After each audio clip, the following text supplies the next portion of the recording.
Hello everyone, welcome to this series of science lessons.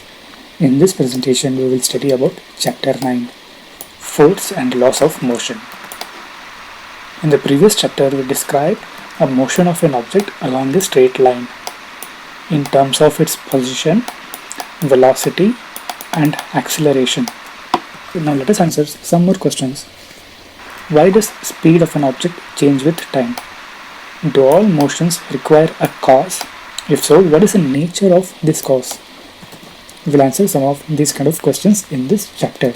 In our everyday life, we observe that some effort is required to put a stationary object into motion. Imagine there is a box filled with books is lying on the ground.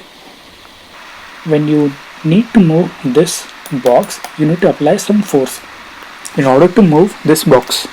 And even to stop this box from in motion, you need to apply some force in order to stop this box. What happens when a force is applied to an object? When we push, when we hit, or when we pull objects, all these ways are bringing the objects in motion or at rest. Objects move because we apply an external force to them, and objects will stop because we remove the external force, or we may apply a counter force, opposite force to them in order to make them stop. Force can be used to change the magnitude of velocity of an object. That is, to make the object move faster or slower, or to change its direction of motion. We also know that force can change the shape and size of the objects. If you stretch this spring, the object will change its shape and size. Retaining the mass will remains the same. In the second case, we can notice a spherical rubber ball becomes compressed when we apply force in this fashion in the opposite directions. When we leave the force, the object comes back to its original shape. In both the cases, mass remains the same, only the change in shape and size takes place. Balanced and unbalanced forces. Keep a book on a wooden table, and place a string at two ends of the book. Now let us call applying this force towards left as y and applying force towards right string as x. When you apply same force in left direction and in right direction, book doesn't move. That means a balanced force is acting on the book. When you apply more force on right direction and apply less force on left direction, book starts to move along the direction of more force. Book move along right side because more force is being applied in this direction. This is an example of unbalanced force. And the force applied towards right direction, since the book is moving towards right direction, we should know that the force applied must be greater than the frictional force opposing the book, opposing the direction of motion. We need to overcome this frictional force in order to make this book move towards right. First law of motion.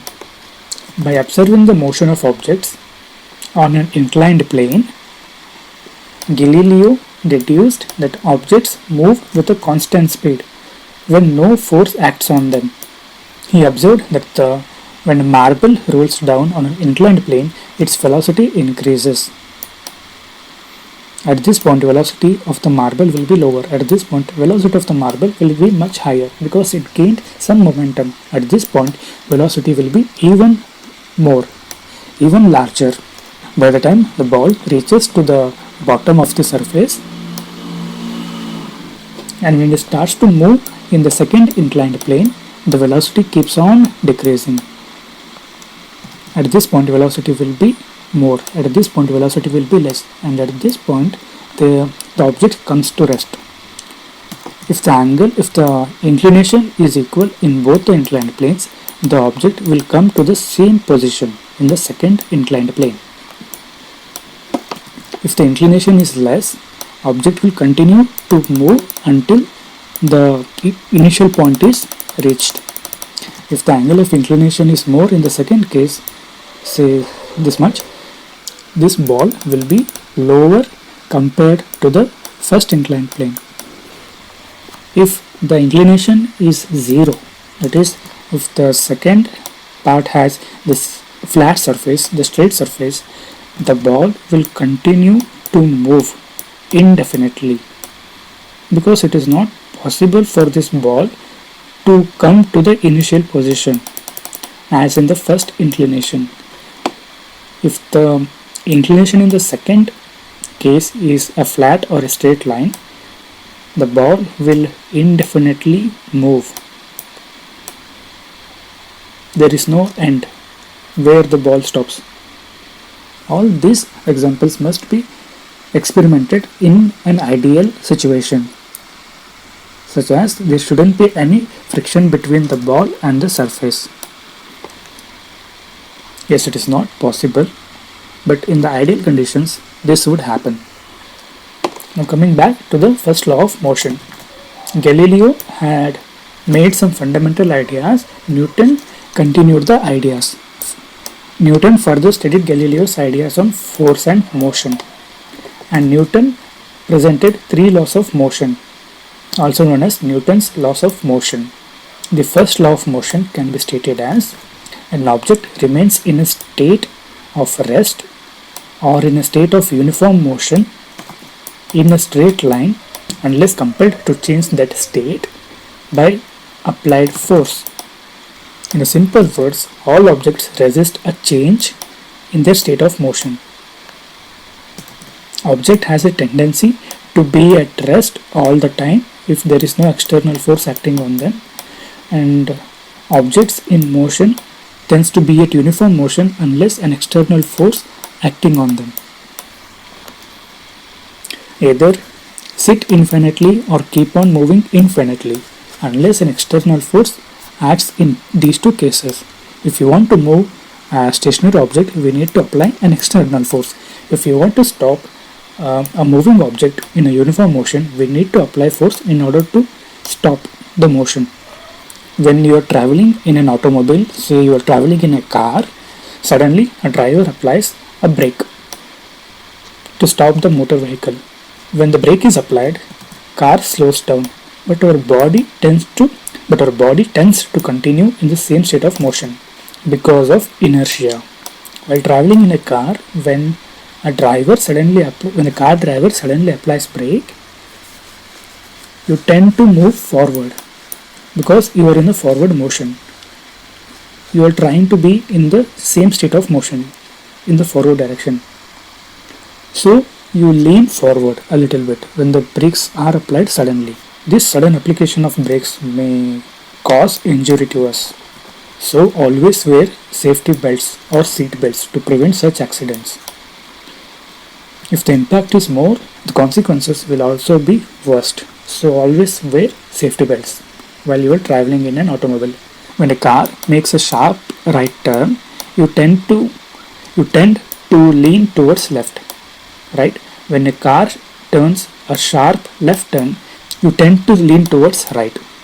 When an unbalanced force is applied by engine and steering wheel to change the direction of motion, we slip to one side of the seat due to the inertia of our body. Automobile, that is car, was moving on a straight line. Suddenly it took a left turn. Since we are sitting inside the car, we tend to move in a straight line, but suddenly a sharp left turn is took. We lean towards right because of inertia and mass. If an object be at rest, it has a tendency to be at rest. If an object is in motion, it has a tendency to be at motion. This is called inertia, or this property of an object is called inertia. And generally the inertia of an object increases with increase in mass of an object. Say there is a football and there is a rock. When you hit a football with some force, football will be in motion, and when you hit A rock with the same force as you apply to the football, the rock hardly moves because of inertia. The inertia will be more in rock and inertia will be less in football. Do not try this experiment. You will get hurt. So please don't try this. This is just for demonstration to show how the mass affects the inertia. The content of this recording is borrowed from Karnataka Textbook Society Bangalore under Fair Usage Policy. This video is presented by Avari Technologies. Please do hit subscribe button to get more content. Thank you.